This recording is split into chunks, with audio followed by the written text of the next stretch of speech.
Halloween had always been my favorite time of year. Something about the season, the decorations, the costumes, the slight chill in the air, made the world feel different, magical even. Ever since I was a kid, I'd waited for October 31st like it was a second Christmas. I still remember running from house to house, a plastic pumpkin bucket in hand, hoping for full-size candy bars. Now that I was older, my tradition had changed. Instead of collecting candy, I gave it out. But the feeling was the same, that electric hum in the air, like something otherworldly might happen at any moment. This Halloween was no different. My small house in Westfield, Massachusetts was decked out in orange and purple lights, cobwebs draped over the front porch railings, and a skeleton sitting in the rocking chair by the door. I'd carved a jack-o'-lantern that afternoon, and it flickered eerily from its perch on the steps. By the time 9 p.m. rolled around, I was almost ready to call it a night. The trick-or-treaters had dwindled down, and most of the kids in the neighborhood were probably back home, sifting through their haul. I glanced at the nearly empty bowl of candy in my hands. Just a few pieces left. I was about to turn off the porch light when there was a knock at the door. It was soft, almost hesitant. Strange. The older kids usually rang the doorbell, and the younger ones were home by now. I grabbed the bowl of candy, figuring it was one last straggler, and pulled open the door. A boy stood on the porch. He looked to be about 8 or 9, with messy black hair sticking out from under a faded baseball cap. His costume was simple, just a black hoodie and jeans, but what struck me was his mask. It was cheap, the kind you'd find at a dollar store, but something about it was unsettling. The mask was completely white, with no features except for 2 hollow black eyes and a thin, crooked smile painted across the mouth. "Trick or treat," he said in a voice barely above a whisper. I smiled, holding out the candy. "You're out pretty late, aren't you?" I glanced behind him, expecting to see a group of kids or a parent waiting by the curb, but the street was empty. The only sound was the faint rustling of leaves in the breeze.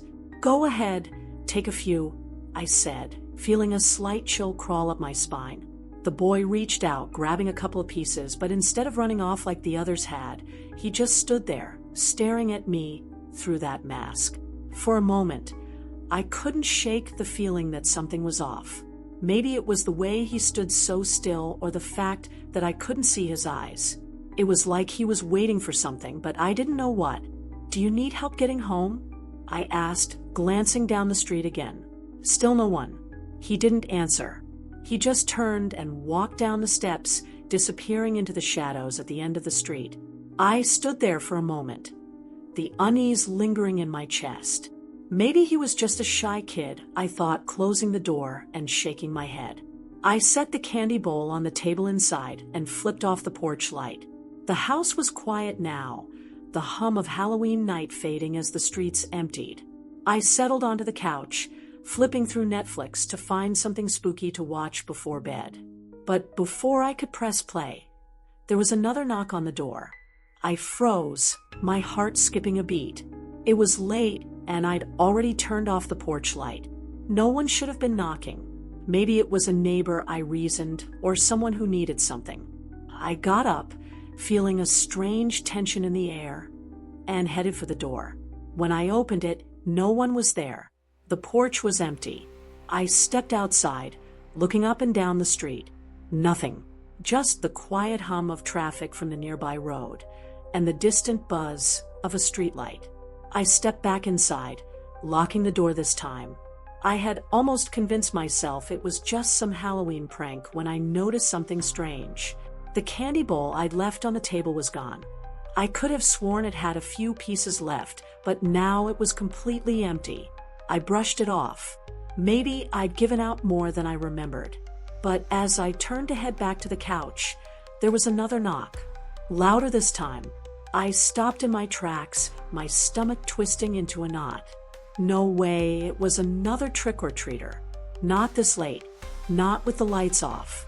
My heart raced as I crept back toward the door, trying to be as quiet as possible. I pressed my ear against the wood, listening. Nothing. No shuffling footsteps, no voices. Just silence. Then, the knock came again, louder and more insistent.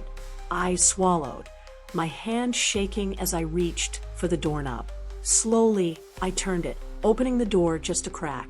There, standing at the bottom of the porch steps, was the same boy. His mask, with its hollow eyes and thin smile, seemed to glow faintly under the streetlight. I forced a smile. "Hey, buddy," I called, my voice wavering slightly. "It's getting late. Do you need help getting home?" He didn't answer. He just stood there, his head tilted slightly to the side, as if he were studying me.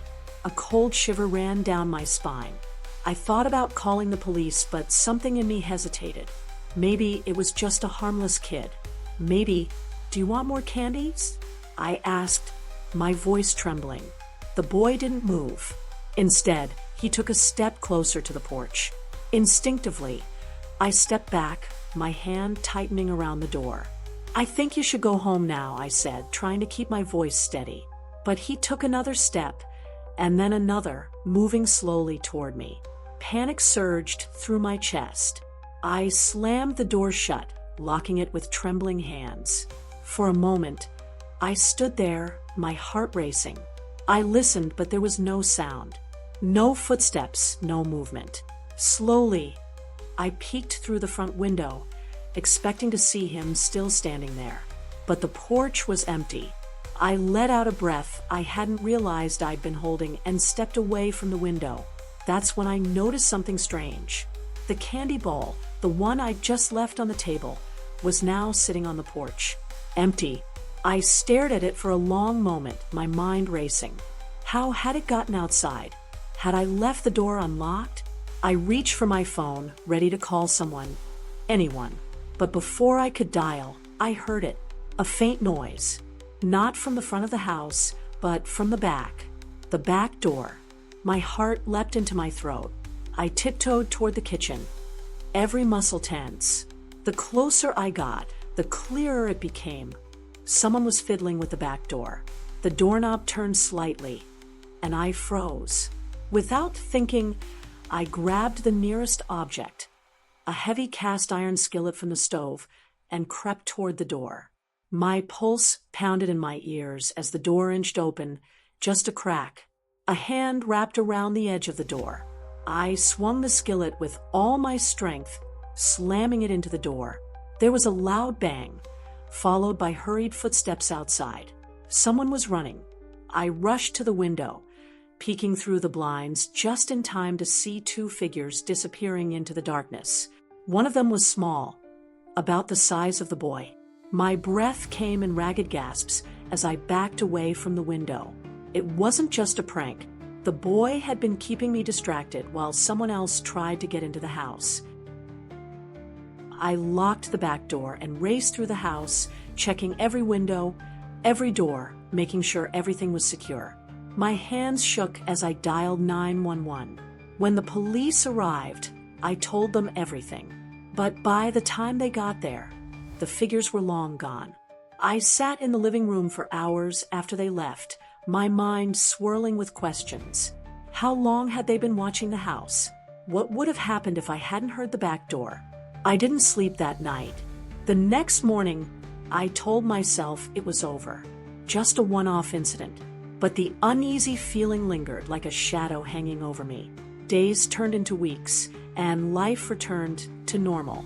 Almost.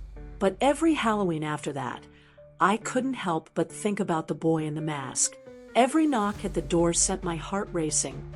Every shadow in the street made me second-guess myself. And sometimes, when the wind howled through the trees late at night, I swear I could hear the faintest sound of knocking. Knocking on the last door he hadn't opened. And I wonder, one day, will he come back? Think you can handle another terrifying encounter? The tale of the Halloween stalker is only the beginning. If you're brave enough to face the unknown, hit that subscribe button and turn on notifications. You won't want to miss what lurks in the shadows of our next story. Remember, it's only a matter of time before the darkness finds you. Will you be ready? Join us if you dare. See you in the next nightmare.